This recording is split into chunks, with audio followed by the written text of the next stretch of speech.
सर्वप्रथम सर्वांना श्री स्वामी समर्थ.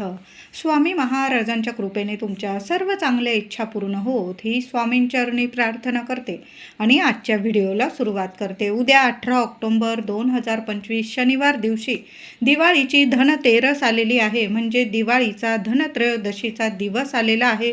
कोजागिरीचा आनंद मनात रेंगाळत असतानाच आपल्याला दिवाळीचे वेध लागतात.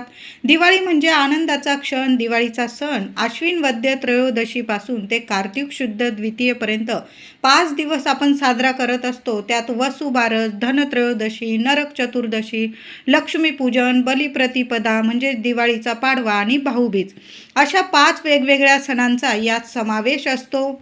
धनत्रयोदशीला क्षीरसागराच्या मंथनातून 14 रत्ने बाहेर पडली. त्यात चंद्राचा थोरला भाऊ म्हणून धन्वंतरी हे 5वे रत्न बाहेर पडले. श्यामवर्ण, माथ्यावर मुकुट, डाव्या हातात कुंभ, उजवा अभयकर म्हणून आश्वासन देत असलेली धन्वंतरीची सुंदर मूर्ती बाहेर पडली होती. भगवान विष्णूंच्या 24व्या अवतारात धन्वंतरींची गणना होत असते. बघा, म्हणजे धन्वंतरी देवता दुसरी तिसरी कोणी नाही तर भगवान श्रीहरी विष्णूंचाच एक अवतार आहे.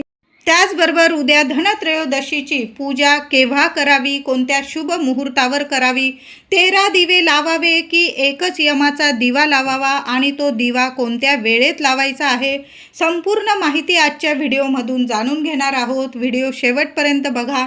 चॅनलवर नवीन असाल कृपया आपल्या चॅनलला नक्की सबस्क्राईब करा. कमेंटमध्ये जरूर धन्वंतरी देवांचा मंत्र लिहा, नाहीतर लिहा सर्वांनी श्री स्वामी समर्थ. उद्या धनत्रयोदशी आणि उद्या शनी प्रदोष सुद्धा आलेला आहे. तुम्ही 13 दिवे लावा किंवा नका लावू, पण महादेवांच्या मंदिरात जाऊन आपल्याला संध्याकाळी एक दिवा जरूर लावायचा आहे. महिलांनो, दादांनो, उद्या महादेवांचं प्रदोष काळात दर्शन जरूर घ्या. तुम्ही 7-7:30 वाजेपर्यंत जरी दर्शन घेतलं महादेवांच्या मंदिरात जाऊन, आधी महादेवांना स्वच्छ पाण्याने, दुधाने, पुन्हा स्वच्छ पाण्याने अभिषेक घालायचा आहे. बेल फूल अर्पण करायचं आहे. काहीतरी गोडाचा नैवेद्य बरोबर घेऊन जा. तुम्ही धने आणि गूळ जरी घेऊन गेला आणि धने गुळाचा नैवेद्य दाखवा किंवा फक्त गूळ किंवा खडी साखर नैवेद्य दाखवा, नाही तर दूध साखरेचा नैवेद्य दाखवा. छान अशी पंचोपचार पूजा करायची आहे आणि उद्या दिवा महादेवांच्या मंदिरात सुद्धा लावायचा आहे. तेलाचा लावला तरी चालेल. दुहेरी वाट टाका, तिळाचं किंवा मोहरीचं किंवा तुम्ही जे देवांना दिव्यांसाठी तेल वापरतात महिलांनो, दादांनो, ते तेल टाका.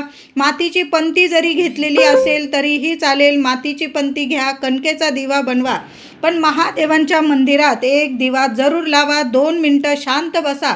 कुठलाच विचार करू नका की हे कोण काय त्रास देतंय तुम्हाला किंवा काही चिंता आहे तुम्हाला. सर्व काही महादेवांवर सोडून द्यायचं आहे. धनत्रयोदशी आणि शनी प्रदोष आलेला आहे. सुंदर दिवस आहे. महादेवांचं दर्शन उद्या जरूर घ्या. जेवढी सेवा होईल तेवढी करा. येताना घरी खाली हात येऊ नका. एक का होईना बेलपत्र बरोबर घेऊन या. ज्या व्यक्तीला त्रास आहे, दुःख आहे, त्या व्यक्तीला ते बेलपत्र खायला द्या आणि थोडंसं जलाधारीच्या इथून थोडं तीर्थ बरोबर घेऊन या आणि तुम्ही स्वतः पिलं महादेवांसमोर किंवा बेलपत्र चावून चावून खाल्लं चालेल. तिथं शांत बसा. 2 मिनटं का होईना बसा.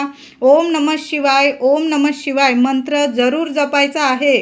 तुमच्या मंदिराजवळ जर एखादं पिंपळाचं झाड दिसलं तिथं सुद्धा नमस्कार करा. बरोबर एखादा दिवा नेलेला असेल तिथं सुद्धा पिंपळाखाली नमस्कार करून एक दिवा लावून द्या. एक गुळाचा खडा उद्या पिंपळाखाली जरूर ठेवायचा आहे. कितीही 7 पिढ्यांचा पितृदोष नष्ट होईल आणि साक्षात लक्ष्मी नारायण तुम्हाला येऊन दर्शन देऊन जाईल. लक्ष्मी पूजनाच्या आत लक्ष्मी माता श्रीहरी विष्णू तुम्हाला दर्शन देऊन जातील. ज्या काही इडापिडा आहे तुमच्या मागे, जे काही त्रास आहे, संकट आहे, क्षणात नष्ट होईल आणि तुम्हाला सर्व ठिकाणी प्रगती मिळायला लागेल. असा हा सुंदर उपाय सेवा आहे. उद्या झालंच तर पिंपळाला हात लावून स्पर्श करायचा आहे. मनातली इच्छा बोला. 11 प्रदक्षिणा घाला किंवा 21 प्रदक्षिणा. ओम नमो भगवते वासुदेवाय नमः, ओम नमो भगवते वासुदेवाय नमः. धन्वंतरी देवता हे महाविष्णूंचेच अवतार आहे, म्हणून उद्या पिंपळाला सुद्धा स्पर्श करा. खूप सुंदर दिवस आहे. प्रदोष सुद्धा आलेला आहे आणि धनत्रयोदशीचा दिवस. या 2 सेवा नक्कीच करा. महिला घरात आहे, माझ्या दादांनी जरी केली ही सेवा, मुलांना सुद्धा घेऊन जा. ज्यांच्या लग्न कार्यात अडथळे येतात त्यांनी तर उद्या प्रदोष समयी महादेवांच्या मंदिरात सुद्धा सेवा करा आणि प्रदोष समयी पिंपळाच्या झाडाची सुद्धा सेवा करायची आहे. अगदी संध्याकाळ रात्र करू नये, कारण आपण संध्याकाळी रात्री कुठल्याच झाडाला स्पर्श करत नाही. 5:30, 6, 6:30 वाजेपर्यंत तुम्ही सेवा केली तरीही चालेल. तर उद्या धनत्रयोदशीची पूजा आपल्याला शुभ मुहूर्तावरच करायची आहे. त्याचबरोबर जे 13 दिवे आपण लावणार आहोत आणि त्यात एक यमाचा दिवा लावणार आहोत, तो सुद्धा कोणत्या मुहूर्तावर आणि कोणत्या वेळेत लावायचा, तर धनत्रयोदशीची त्रयोदशी तिथी ही 18 ऑक्टोंबरला दुपारी 12:18 सुरू होणार आहे आणि परवा 19 ऑक्टोंबरला रविवारी त्रयोदशी तिथी ही दुपारी 1:51 संपणार आहे. म्हणजे उद्या ही त्रयोदशी तिथी 12:18 सुरू होईल. संपूर्ण दिवस रात्र ही त्रयोदशी तिथी आहे आणि परवा 19 ऑक्टोंबरला रविवारी दुपारी 1:51 ही त्रयोदशी तिथी संपणार आहे. तर धनत्रयोदशीच्या पूजेचा शुभ मुहूर्त संध्याकाळी 7:15 पासून ते रात्री 8:19 या शुभ मुहूर्तावर आपल्याला धनत्रयोदशीची पूजा करायची आहे. कळालं असेल माझ्या सर्व मैत्रिणींना, उद्या 18 ऑक्टोंबर शनिवार रोजी धनत्रयोदशीच्या पूजेचा शुभ मुहूर्त संध्याकाळी 7:15 पासून ते रात्री 8:19 या शुभ मुहूर्तावर धनत्रयोदशीची पूजा करायची आहे. थोडासा वेळ झाला तर 7:15 वाजेपर्यंत महिलांनो तुम्ही पूजा करू शकता. त्याचबरोबर यमदीपदान करण्याची वेळ संध्याकाळी 7:20 पासून ते रात्री 8:40 यमदीपदान करायचं आहे. कळालं असेल, यमदीपदान करताना संध्याकाळी 7:20 पासून ते रात्री 8:40 तुम्ही यमदीपदान करायचं आहे. दक्षिण दिशेला यमासाठी जो दिवा लावला जातो तो याच वेळेत लावायचा आहे आपल्याला. तर धनत्रयोदशीची पूजा अगदी साध्या सोप्या पद्धतीने कशी करायची, तर आयुर्वेदाचे देवता धन्वंतरी देवतांची आणि माता लक्ष्मीची धनत्रयोदशीला आपण पूजा करत असतो. दिवाळीच्या धनत्रयोदशीची पूजा कशी करावी, अगदी साध्या सोप्या पद्धतीने सर्वांना जमेल अशी पूजा मी आता सांगते तुम्हाला. धनत्रयोदशीला संध्याकाळी शुभ मुहूर्तावर मी तुम्हाला शुभ मुहूर्त सांगितलेला आहे.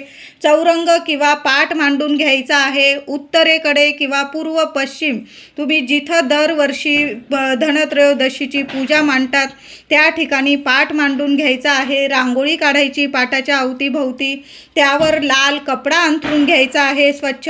धनत्रयोदशी पाटावर कलशाची पहिली स्थापना करून घ्यायची आहे. स्वच्छ पाणी भरून तांब्याचा कलश घ्यायचा, त्यात सुपारी नाणं टाकून घ्यायचं आहे.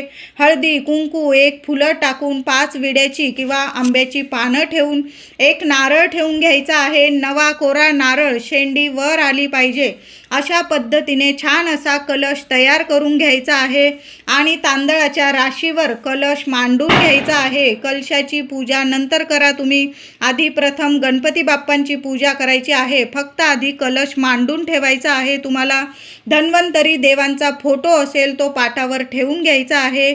तांदळाची रास करा छोटीशी किंवा स्वस्तिक काढा तांदळाचं, त्यावर आपण धन्वंतरी देवांचा फोटो किंवा मूर्ती ठेवून घ्यायची आहे. पूजेची सुरुवात गणेशाच्या पूजेनेच करायची आहे.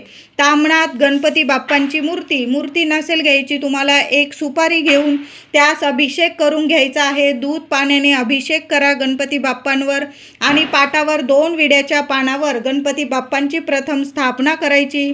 हळदी कुंकू फुलं अक्षता दुर्वा वाहून गणपतींची पूजा करावी. ओम गणपते नमः किमान 11 वेळा 21 वेळा मंत्र जपा. नंतर माता लक्ष्मीच्या मूर्तीची स्थापना करायची आहे. तुमच्याकडं माता लक्ष्मीचा फोटो असेल, तुम्ही धन्वंतरी देवांजवळ फोटो माता लक्ष्मीचा ठेवू शकता. मूर्ती असेल तर ताम्हणात घेऊन अभिषेक घालायचा आहे. दूध पाण्याने अभिषेक घाला आणि गणपती शेजारी 2 विड्याच्या पानावर अक्षता ठेवून हळदी कुंकू वाहून त्यावर देवी लक्ष्मीची मूर्ती स्थापित करायची आहे. आता मूर्ती नसेल 1 सुपारी घ्या, देवी लक्ष्मी स्वरूप मांडून स्थापना करा. हळदी कुंकू अक्षता वाहून मनोभावे पूजा करायची आहे. उद्या देवी लक्ष्मीला गणपती बाप्पांची पूजा झाल्यानंतर देवी लक्ष्मीला हळदी कुंकू फुलं वाहून 1 का होईना लाल फूल आणि 11 वेळा 21 वेळा ओम श्रीम नमः ओम श्रीम नमः या मंत्राचा जप करत करत आपल्याला पायापासून डोक्यापर्यंत आपल्याला कुंकुमार्चन करायचं आहे. झालंच तर 16 वेळा महालक्ष्मी अष्टकाचा पाठ महिलांनो जरूर बोला. नाही जमलं एवढं पण 1 वेळा तर महालक्ष्मी अष्टकाचा पाठ आपण बोलू शकतो. पाटावर गणपती बाप्पा आणि माता लक्ष्मीची स्थापना झाल्यानंतर धन्वंतरीच्या फोटोवर फुलाने पाणी आणि दूध अलगद शिंपडून घ्यायचं आहे. तुमच्याकडं धन्वंतरी देवांची मूर्ती असेल, तुम्ही दूध पाण्याने छान अभिषेक घालून तांदळाच्या राशीवर स्थापित करू शकता. तुमच्याकडं मूर्ती नसेल, फोटो असेल तर दूध पाणी शिंपडून घ्यायचं आहे. म्हणजे धन्वंतरी देवांना अभिषेक केल्याचं आपल्याला पुण्य फळ मिळत असतं. आणि नंतर फोटो स्वच्छ पुसून घ्यायचा. हळदी, कुंकू, अष्टगंध, फुलं वाहून पंचोपचार पूजा करायची आहे. त्याचबरोबर या पूजेत धनत्रयोदशीच्या पूजेत 5 प्रकारची धान्य मातीच्या कर्यांमध्ये भरून घ्यायची आणि त्या मातीच्या कर्यात भरलेली 5 प्रकारच्या धान्यांची सुद्धा आपल्याला पूजा करायची आहे. तुमच्याकडं करे नसेल, तुम्ही स्टीलच्या वाट्या घेऊ शकता. त्या वाट्यांमध्ये जरी 5 प्रकारचं धान्य घेतलं तरीही चालेल. त्याचबरोबर एका वाटीत आपल्याला अख्खे धणे नक्की ठेवून घ्यायचे आहे. बाकी तुम्ही वेगळं धान्य घेऊ शकता. गहू, तांदूळ, चणे किंवा तुमच्याकडं जे धान्य असेल तुम्ही ते कर्यांमध्ये भरून घेऊ शकता. पण या 5 कर्यांपैकी एका कर्यामध्ये धणे नक्की भरून घ्या. धनत्रयोदशीच्या दिवशी बरेचसे लोक आपल्या घरातील धन, दागिने, पैसे किंवा कामाच्या वस्तू असतील, लॅपटॉप, फोन वगैरे त्यांची सुद्धा पूजा करतात. प्रत्येकाने जशी लक्ष्मीपूजनात आपण आपल्या घरातील धनाची पूजा करतो तशाच पद्धतीने धनत्रयोदशीला सुद्धा अवश्य या वस्तूंची सुद्धा पूजा करा. काही घरांमध्ये फक्त गणपती बाप्पा, माता लक्ष्मी, धन्वंतरी देवता, कुबेर देवता यांची पूजा केली जाते. काही ठिकाणी आयुर्वेदिक औषधांची सुद्धा पूजा केली जाते. तुम्ही जर धनत्रयोदशीच्या दिवशी कुबेराची जरी सुपारी मांडत असाल तुम्ही मांडू शकता. पण बऱ्याचशा ठिकाणी गणपती बाप्पांची स्थापना करता माता लक्ष्मीची आणि धन्वंतरी देवांचा फोटो किंवा मूर्ती मांडून आपण स्थापना करत असतो. तुम्ही कुबेर महाराजांची स्थापना करत असाल दरवर्षी धनत्रयोदशीच्या पूजेत तुम्ही तसंही करू शकता. मी साध्या भोळ्या मनाने मी जशी पूजा करते तशा पद्धतीने तुम्हाला सांगण्याचा प्रयत्न केलेला आहे. उद्या पूजेमध्ये आपण गणपती बाप्पांचा मंत्र जपणार, माता लक्ष्मीची सेवा करणार, तर धन्वंतरी देवांची सुद्धा सेवा केलीच पाहिजे. 1 माळ तरी धन्वंतरी देवांचा मंत्र जरूर जपा. महिलांनो, दादांनो सर्वांनी जपायचा आहे. आपल्याला आरोग्य लाभतं आणि आपलं आरोग्य म्हणजेच आपलं सर्व ऐश्वर्य आहे. जिथं आरोग्य आहे तिथं लक्ष्मी आहे. जिथं धन्वंतरी देवांची कृपा आहे तिथं लक्ष्मी नारायण नक्कीच प्रसन्न राहतात. तुम्हाला मंत्र सांगते, ओम धन्वंतराय नमः, ओम धन्वंतराय नमः या मंत्राची 1 माळ उद्या जरूर करा. किंवा दुसरा मंत्र सांगते, ओम नमो भगवते धन्वंतराय विष्णू रूपाय नमो नमः, ओम नमो भगवते धन्वंतराय विष्णू रूपाय नमो नमः या मंत्राची जरी तुम्ही 1 माळ केली तर लक्ष्मी नारायणांची सेवा केल्याचं तुम्हाला पुण्य फळ मिळणार आहे. धनत्रयोदशीची पूजा आपल्या पद्धतीने करायची आहे. सर्व देवांना कापसाचे वस्त्र व्हावे. गूळ, खोबरं, 5 फळं, लाह्या, बत्तासे, धने, गूळ, साखर यांचा नैवेद्य अवश्य दाखवा. काही ठिकाणी माता लक्ष्मीला, धन्वंतरी देवांना गोडधोड म्हणजे खीर, शिरा याचाही नैवेद्य दाखवला जातो.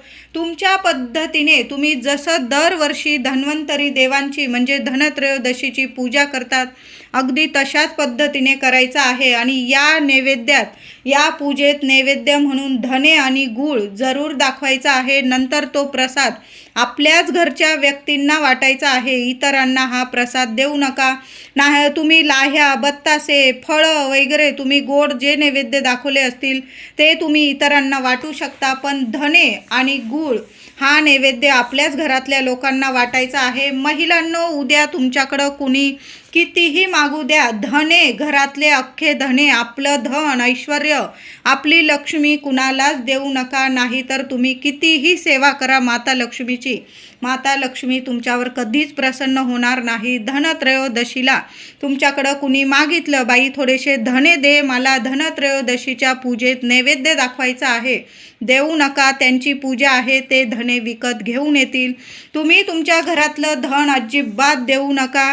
धनत्रयोदशीच्या दिवशी यमाचा दिवा लावणे आणि 13 दीपदान करणे याला सुद्धा खूप महत्त्व आहे. या सेवेला सुद्धा खूप महत्त्व आहे. धनत्रयोदशीला घराच्या कान्याकोपऱ्यात दिवे जरूर लावा. घर पूर्ण दिव्यांच्या प्रकाशाने उजळून टाकायचं आहे. धनत्रयोदशीला 13 दीपदान करताना तुम्ही कणकेचे दिवे घेतले तरीही चालेल किंवा 13 मातीच्या पंत्या घेऊ शकता. आपण मातीच्या पंत्या तर भरपूर आणतो दिवाळीला. तुम्ही त्या पंत्यानंतर लक्ष्मीपूजनात वगैरे सुद्धा वापरू शकतात. तर कणकेचे दिवे तुम्ही पारंपरिकरित्या कणकेचे दिवे घेत असाल, कणकेचे दिवे तयार करताना पिठात मीठ, हळद अजिबात चुकून सुद्धा टाकू नका. नाहीतर तुम्ही पीठ भिजवलेलं आहे पोळ्यांना, चपात्यांना आणि त्याचेच तुम्ही पिठाचे दिवे बनवताय, असं करू नका महिलांनो. वेगळा पिठाचा कणिक मळायची आहे, वेगळा गोळा बनवा पिठाचा आणि त्याचे दिवे बनवायचे आहे तुम्हाला. पिठात कणकेत काहीच टाकू नका. ज्यांच्याकडं वेळ असेल, घरात करणारे असतील तरच तुम्ही कणकेचे दिवे तयार करा. नाहीतर तुम्ही सरळ मातीच्या पंत्या घेतल्या तरीही चालेल. 13 मातीच्या पंत्या घ्यायच्या आहे, नवीनच घ्यायच्या आहे, मागच्या वर्षाच्या आहे, वापरू का? नका वापरू. आपण दर दिवाळीत बराचसा आपण स्वतःवर खर्च करतो. पंत्या जास्त महाग नाही, कुंभार दातांकडून पंत्या घ्या. 1-2 रुपयाला, 5-50 रुपयात भरपूर तुम्हाला पंत्या मिळून जाईल. नवीन पंत्या घ्यायच्या आहे आणि धनत्रयोदशीला 13 दिव्यांसाठी नवीनच पंत्या घ्या. 12 दिवे तुम्हाला तेलाचे बनवायचे आहे. 12 दिवे तुम्हाला तेलाचे बनवायचे आहे आणि 1 दिवा तुळशीसाठी तुम्हाला तुपाचा, गाईच्या तुपाचा बनवायचा आहे.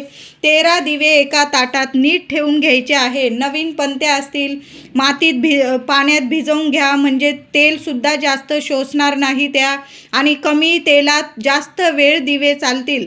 म्हणून दिवे थोड्या वेळ पाण्यात भिजवून ठेवा आणि नंतर तुम्ही वापरायचे आहे. 13 दिवे तयार करताना दुहेरी वाट ठेवायची आहे. फक्त एका दिव्यामध्ये फुलवाट ठेवा.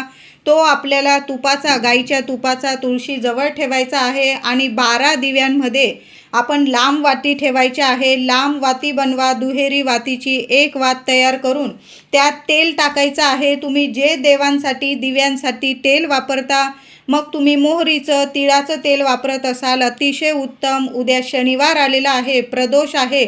उद्या तिळाचं किंवा मोहरीचं तेल जरूर टाका. नसेल तुम्ही जे तेल वापरता दिव्यांसाठी, देव आहे, आपण जो प्रकाश करतो दिव्यांचा तोच आपल्या घरात म्हणजे आनंद घेऊन येत असतो. म्हणून तुम्ही जे दिवे लावाल मनोभावे लावायचे आहे. पहिला दिवा गणपती बाप्पांसाठी, दुसरा दिवा आपल्या कुलदेवीसाठी, तिसरा दिवा लक्ष्मी मातेसाठी, चौथा दिवा धन्वंतरी देवांसाठी, 5वा दिवा कुबेर देवतांसाठी, 6वा दिवा तुळशीसाठी. तुळशीजवळील दिव्यात तुपाचा लावायचा आहे. तूप टाका, फुलवाट टाका आणि मग दिवा लावा. 7वा दिवा गोमातेसाठी लावायचा आहे. 7वा दिवा गोमातेजवळ लावायचा आहे किंवा तुमच्याकडं मूर्ती असेल, आज वसुबारसेची मूर्ती आपण घरात स्थापित केली असेल, तिथं जरी लावून दिला. 8वा दिवा यमाचा दिवा लावायचा आहे. हा दिवा घराबाहेर दक्षिणेकडे लावायचा आहे. 9वा दिवा जल, पाण्याजवळ म्हणजे माठाजवळ लावून द्या. 10वा दिवस गॅस, चुलीजवळ अन्नपूर्णा मातेसाठी लावायचा आहे. अग्निदेवांना समर्पित करायचा आहे. 11वा दिवा पितृदेवतांसाठी, तुमच्या घरात पूर्वजांचे फोटो असतील तिथं तुम्ही तो दिवा लावू शकता. 12वा दिवा चित्रगुप्तांसाठी लावायचा आहे. 13वा दिवा आपल्या मुख्य दरवाजावर लावायचा आहे तुम्हाला. असं सर्व दिवे ताटात ठेवून घ्यायचे आहे. देवांसमोर ठेवले तुम्ही तरीही चालेल. तुम्हाला जमलं तर या सर्व ठिकाणी तुम्ही दीपदान करायचं आहे. नाहीच जमलं तर ताटात देवांसमोर जरी तुम्ही तुमची इच्छा बोलून ते दिवे प्रज्वलित केले तरीही चालेल. आता सर्व महिलांना प्रश्न पडलेला असेल, धनत्रयोदशीला आपण एवढे दीपदान करतच असतो घरात आणि देवघरात सुद्धा आपले 2-3 दिवे तरी चालूच असतात, मग हे 13 दिवे लावायचेच का? तर महिलांनो, तुम्हाला लावायचे असेल लावू शकता. आपण तुळशीजवळ, दाराशी यमाचा दिवा किंवा गोमातेजवळ किंवा आपल्या देवघरात दिवे लावणारच आहोत. 13 दिवे लावण्याचं आपल्याला पुण्यफळ तर मिळणारच आहे. मग तुम्ही फक्त एक यमाचा दिवा जरी लावला तरीही चालेल. तर यमाचा दिवा बनवताना 1 कणकेचा दिवा आणि 2 मुटके करून ताटलीत ठेवायचा आहे. ताटलीत आसन द्यायचं, फुलाच्या पाकळ्या टाका आणि दिव्यात दुहेरी वाट ठेवून घ्यायची आहे आणि दिव्यात तेल टाकायचं आहे. तुम्ही देवांसाठी जे तेल वापरता ते टाका आणि घराच्या बाहेर नेऊन दक्षिणेकडं तोंड करून त्या दिव्याला प्रज्वलित करायचं आहे. हळदी कुंकू फुलं वाहून नमस्कार करायचा आहे. यमाचा दिवा हा कणकेचाच बनवायचा आहे. आपल्याला एकमुखी दिवा बनवून घ्या. कणिक भिजवताना काहीच टाकू नका, कणिक मळताना काहीच टाकू नका. फक्त कणिक पाण्याने मळून घ्यायची आहे. 2 मुटके बनवा आणि एका ताटलीत दिवा आणि आजूबाजू एक एक मुटका ठेवा. हळदी कुंकू फुलं वाहून पूजा करा आणि घराबाहेर तो दिवा प्रज्वलित करायचा आहे दक्षिण दिशेकडं. आणि नंतर तो दिवा शांत झाल्यानंतर एखाद्या झाडाखाली विसर्जित करा किंवा वाहत्या पाण्यात जरी तुम्ही विसर्जित केला तरीही चालेल. तर धनत्रयोदशीच्या दिवशी महिलांनो आपण 13 दीपदान करतो. यामुळे आपल्याला 13 पट पुण्य फळ मिळत असतं. तुम्ही 13 दिवे दीपदान करा किंवा नका करू, पण आज आपल्याला प्रत्येक आईने एक चौमुखी दिवा घरात या ठिकाणी लावायचा आहे. मुलांच्या प्रगतीसाठी, सुख कल्याणासाठी, शिक्षण नोकरी त्यांना भरभरून यश मिळावं, त्यांच्या अडचणी दूर व्हाव्या आणि घरात भरभराट व्हावी, अखंड लक्ष्मी टिकून राहावी, यासाठी धनत्रयोदशीच्या दिवशी संध्याकाळी एक दिवा प्रत्येक महिलेने आपल्या घराच्या उंबरठ्या जवळ लावायचा आहे. काय करायचं आहे महिलांनो, तुम्ही कणकेचा चौमुखी दिवा घेऊ शकता किंवा मातीची चौमुखी पंती जर अशी मोठी तुम्हाला कुंभारवाल्या दादांकडे मिळून जाईल, नक्की घेऊन या. आपण खरेदी करतच आहोत दिव्यांची वगैरे. एक चौमुखी दिवा नक्की घेऊन या. त्या 4 लांब वाती टाकायच्या आहे. तुम्हाला चौमुखी दिवा तयार करून घ्यायचे आहे. 4 वाती टाका. दुहेरी वाटी तिळाचं किंवा मोहरीचं तेल टाकायचं आहे आणि तो दिवा एखाद्या ताटलीत ठेवा. तांदळाचं किंवा फुलांच्या पाकळ्यांचं आसन द्या आणि त्या दिव्यात तुम्हाला 1 कापराची वडी, 2 लवंगा आणि थोडे अख्खे तांदूळ घ्यायचे आहे. ते तसेच टाकू नका. थोडेसे अख्खे तांदूळ घ्या, त्याला हळद कुंकू लावून घ्यायचं आहे. कोरडत जरी लावलं तरीही चालेल आणि तुमची इच्छा माता लक्ष्मीला बोलून घ्या. तुम्हाला काय हवं आहे, काय नको आहे ते बोलून घ्यायचे आणि त्यातले थोडेसे अख्खे तांदूळ तुम्हाला त्या दिव्यात टाकायचं आहे. घराच्या उंबरठ्या बाहेर जायचं आहे. दिवा प्रज्वलित करायचा आहे. उंबरठ्याला हात लावून नमस्कार करायचा आहे आणि तो दिवा थोडा वेळ का होईना चालू द्या. लहान लेकरं आहे, थोडं तेल टाकलं पण थोड्या वेळ का होईना संध्याकाळी धनत्रयोदशीची पूजा होईपर्यंत तरी आपल्या दाराशी असा एक चौमुखी दिवा प्रत्येक आईने जरूर लावून ठेवा. कधीच तुमच्या घरादाराला कुणाची नजरबाधा लागणार नाही आणि लक्ष्मी स्थिर स्वरूपात तुमच्या घरात वास करेल, बरकत होईल, पैशाला पैसा टिकून राहील. त्याचबरोबर अजून एक उपाय रात्रीच्या 12 वाजेपर्यंत केला ना महिलांनो, दादांनो तरी चालेल. तुमच्या प्रगतीला, पैशाला, धनाला, लेकरा बाळांना कधीच कुणाची नजर लागणार नाही. आजच हा उपाय करायचा आहे. रात्रीचे 12 वाजले तरीही चालेल, पण उपाय नक्की करा. एक लाल किंवा पिवळा कपडा, छोटासा कपडा घ्यायचा आहे, स्वच्छ घ्यायचा आहे. त्यात थोडेसे अख्खे धने ठेवायचे आहे. अख्खे पिवळे धमक धने त्यात ठेवायचे आहे. त्यावर 1 रुपयाचं नाणं ठेवा किंवा चांदीचा सिक्का असेल तुमच्याकडं तो ठेवला तरीही चालेल. 5 लवंग ठेवायचा आहे. 1 तुरटीचा मोठा खडा ठेवा आणि ते गाठोडं नीट बांधून घ्यायचं आहे. लाल पिवळा कलावा असेल त्याने बांधा किंवा कपडा मोठा असेल कपड्यानेच बांधून घेतली गाठोडी तरीही चालेल. आणि पुरुष दादांनी हा उपाय करा किंवा महिलांनी केला तरीही चालेल. 4 दिवस असेल, 5वा दिवस महिलांनो तुम्ही उपाय करू नका, मग दादांनी उपाय करायचा आहे.